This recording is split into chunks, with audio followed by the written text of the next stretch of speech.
민수기서 16장 12절에서 21절까지 반역을 일으켰던 고라와 그를 따르는 자들이 주장한 것이 뭐냐? 하나님께서 구원하신 모든 이 회중들은 다 거룩한 사람들이고 하나님이 함께하는 사람들인데 당신들만 거룩한 것처럼, 왜 당신들하고만 하나님이 함께하는 것처럼 우리 위에 군림하려고 하냐, 우리의 왕이 되려고 하느냐, 그렇게 항의를 했습니다. 물론 이들이 다 하나님의 백성들이죠. 이들이 다 거룩한 하나님의 사람들입니다. 한 사람 한 사람이 다 존귀한 사람들입니다. 고라의 자손도 맡겨진 자기 일이 있었습니다. 그들이 그걸 소중히 여겼다면 하나님이 주신 그 자리에 서서 그 일을 겸손하게 잘 감당하려고 했다면 결코 이런 일은 생기지 않았을 것입니다. 우리가 하나님의 일을 하는 데 있어서 안수를 받지 않았다 할지라도, 공적인 직분을 가지지 않았다 할지라도 하나님은 그런 사람들을 통해서 충분히 일하십니다. 넉넉히 일하십니다. 하나님의 일을 할 때에 잊지 말아야 될 것은 하나님께서 세우신 권위를 무시해서는 안 됩니다. 이 고라의 일당들이 한 일이 뭐냐? 하나님이 세우신 권위를 인정하지 아니하고 평등만 주장했습니다. 우리는 다 똑같은 하나님의 사람이다. 우리는 다 평등하다. 그것만 강조하고 우리에게 지시한다든지 이렇게 할 수가 없다. 이런 주장을 내세운 거예요. 하나님은 교회의 주인이십니다. 교회의 머리는 예수 그리스도입니다. 그래서 오늘날도 지성에 있는 교회에 하나님은 질서를 세우시고 또한 권위를 세우셔서 하나님의 일을 되게 하시는 겁니다.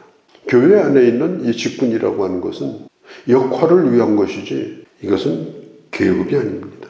어디에 있다가 어디로 직분이 올라가고, 그래서 마치 이것을 무슨 진급을 하는 것처럼 나도 모르는 사이에 누군가에게 지시하고 그리고 누군가를 평가하고 논평하는 자가 되어버리는 그런 위치에 있다고 착각하면 안 됩니다.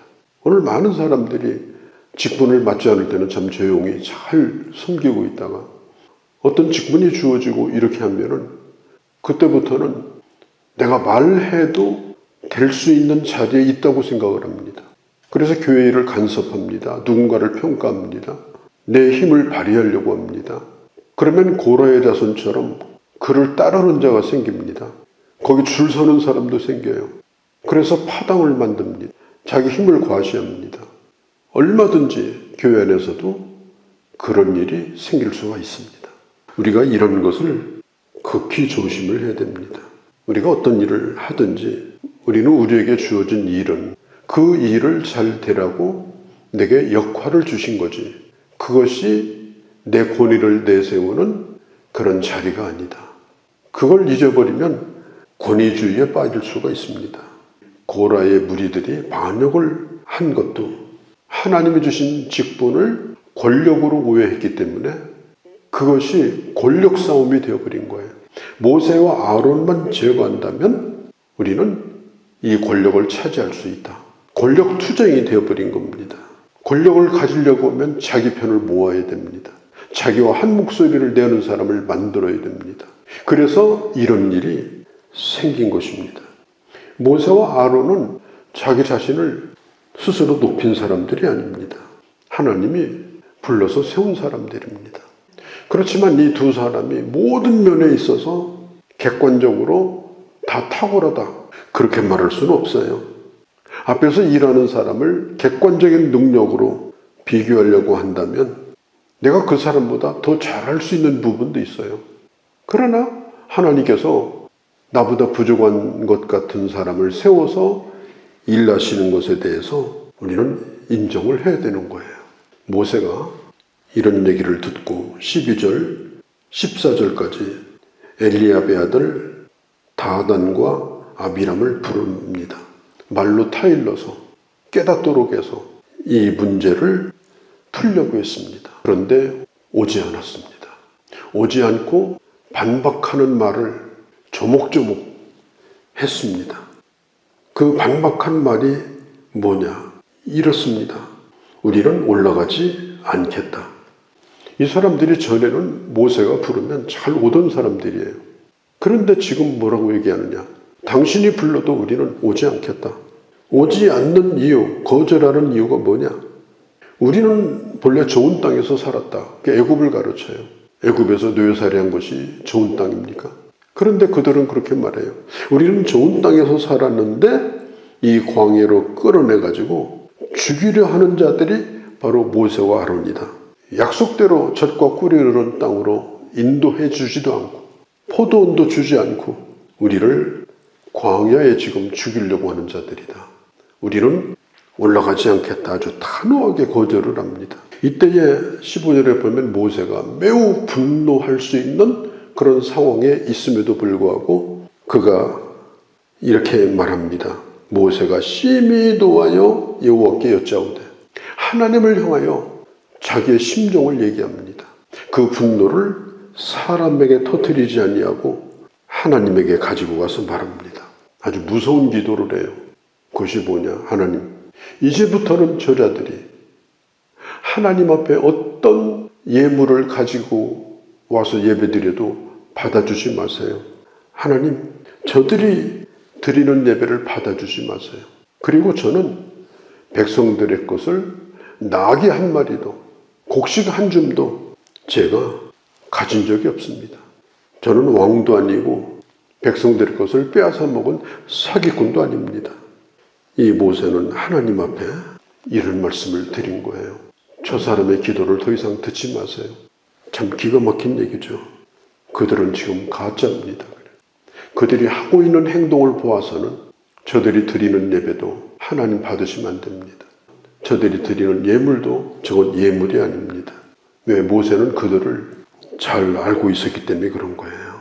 만일 목회자가 이런 기도를 할 수 있는 성도들이 됐으면 좋겠습니다.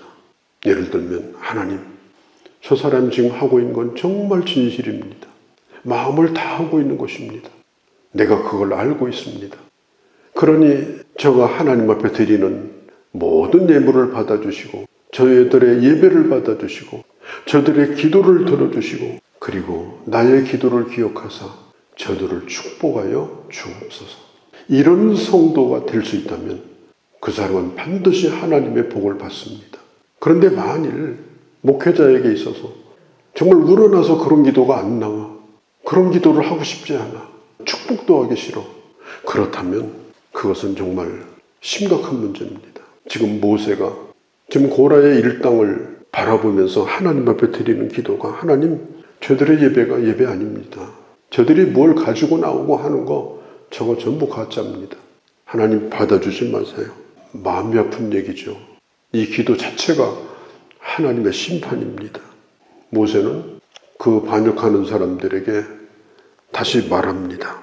각기 향로를 가지고 거기에 불을 담아서 하나님의 성막 앞에 나오라.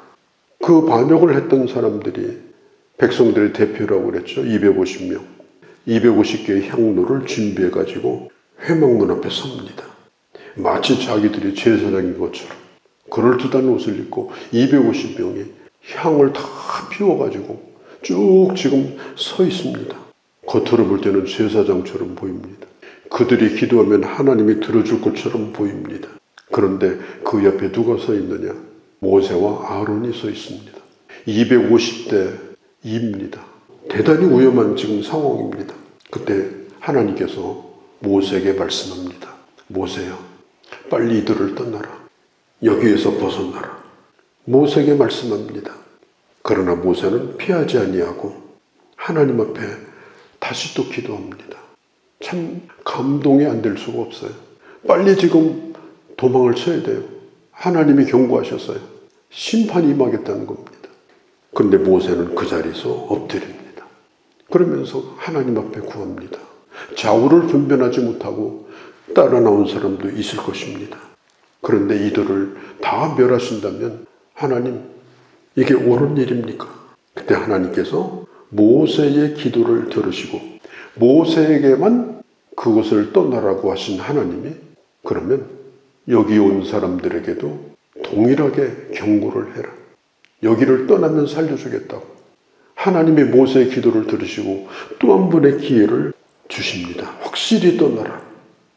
그때에 거기에 남아있는 사람도 있었고 처음에 고라의 편을 들었던 사람들 가운데 하나님의 경고를 듣고 거기를 떠난 사람들이 또 있었습니다.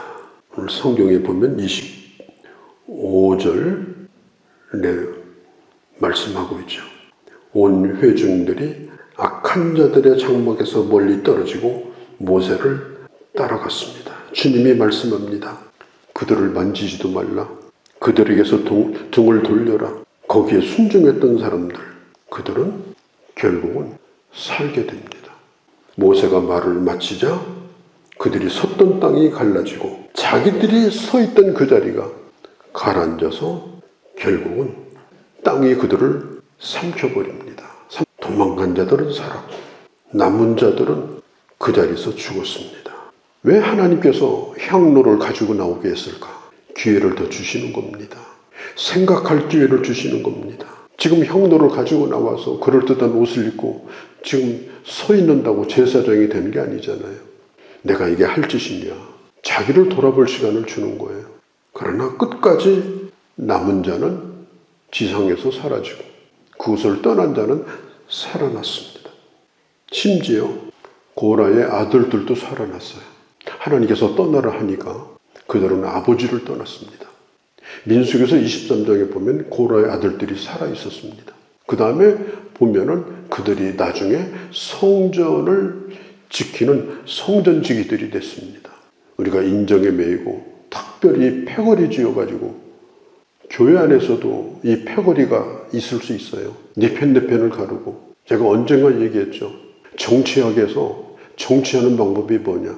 일단은 누군가를 심각하게 비판하는 겁니다. 그러면 멀쩡하던 사람도 눈이 번쩍 띄어가지고 동조자가 생겨요. 그래서 내 편이 생기는 거예요. 내가 아무리 잘나야 내 편이 안 생겨요. 누군가를 비난하면 패거리가 생겨요. 교회에서도 그렇습니다. 목회자를 비난하든지 교회 지도자를 비난하면 반드시 패거리가 붙습니다. 그래서 그게 당이 생기는 거예요. 그게 뭐냐? 정치학적인 논리입니다. 지금 정치인들이 다 그렇게 하는 거예요. 지금 이 고라의 자손들이 하고 있는 방법이 그런 방법이에요. 교회는 사람을 뽑을 때 민주적인 방법으로 투표도 하고 선거도 합니다. 그러나 교회가 되어져 가는 것은 민주적이고 선거로 되는 것이 아니라 하나님이 하시는 겁니다. 하나님이 교회 머리가 되시고 주인이 되시는 겁니다. 그걸 잊어서는 안 됩니다. 하나님의 주권, 하나님이 세우신 질서, 그걸 우리가 인정하고 자기에게 주어진 그 자리를 소중히 여기고 그리고 하나님 앞에 성실함으로 은사를 따라 일할 때 그 교회가 참으로 아름다운 하나님의 귀 여기는 공동체가 되어진다라고 하는 걸 우리는 이 안타까운 오늘 이 한 장면을 보면서 우리는 다시금 생각하게 됩니다. 하나님, 내게 주어진 길을 어리석게 가지 않고 죽는 길로 가지 않고 하나님께 영광이 되어지고 끝까지 우리 예배가 예배가 되고 우리 기도가 기도가 되어서 하나님의 복을 받고 사는 그런 주의 자녀가 되게 해달라고 기도하는 그런 아침이 되어지기를 바랍니다. 거룩하신 우리 아버지, 모세가 아론이 권력을 잡고 있다고 생각했던 고라의 자손들은 권력 투쟁을 벌였고 자기 편을 만들었고 모세와 아론을 제거하려고 하다가 이렇게 안타까운 멸망을 당하는 이런 한 장면을 보게 됩니다. 내가 누구이며 하나님의 교회가 무엇이며 하나님께서 어떻게 일하시는가 하는 것을 언제나 바로 깨닫고 그리고 우리에게 주어진 지체의 역할을 잘 감당하고 그래서 합력하여 하나님의 교회를 이루며 하나님의 나라가 이 땅에 확장되어지는 아름다운 일에 존귀하게 끝까지 쓰여지는 그런 저희가 되게 하시고 또한 우리가 되게 하시고 우리 교회가 되게 하여 주시옵소서. 우리 주 예수님의 이름으로 기도하옵나이다. 아멘.